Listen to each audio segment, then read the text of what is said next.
technique tip for the day, and today we're talking about how to manage stretches in repertoire. Now here we have an interesting example because it wouldn't normally be thought of as a very stretchy, so to speak, passage, but it can be if we don't apply the correct technique practices.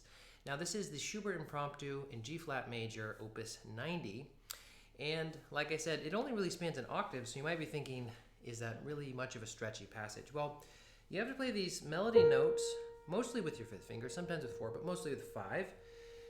And you have to hold them quite often. Sometimes we can kind of cheat and let go and use the pedal, but we can't always. So oftentimes your hand is like this, and then I have to play these accompaniment in the lower part of my hand. And what happens, I get this big stretch between these fingers.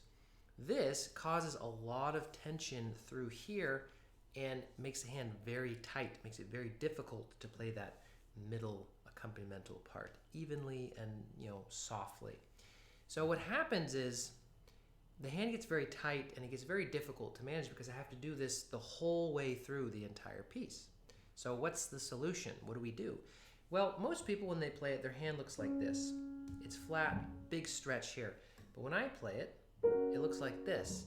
And you'll notice that there's not much of a stretch here. There's a little bit, but it's not much. And that's because my hand is actually turned to the side.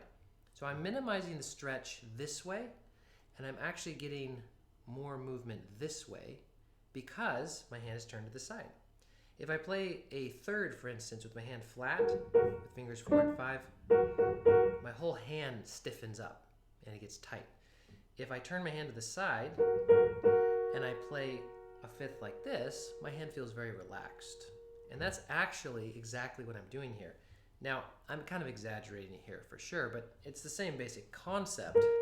Because my hand's turned to the side, it means that I don't have to have this big stretch between these fingers, and the rest of my hand can be very light and loose and supple. And it means that I can play that accompaniment part very quickly and very freely with minimal tension throughout the whole thing. In fact, I don't feel like I have any tension. It's very relaxed.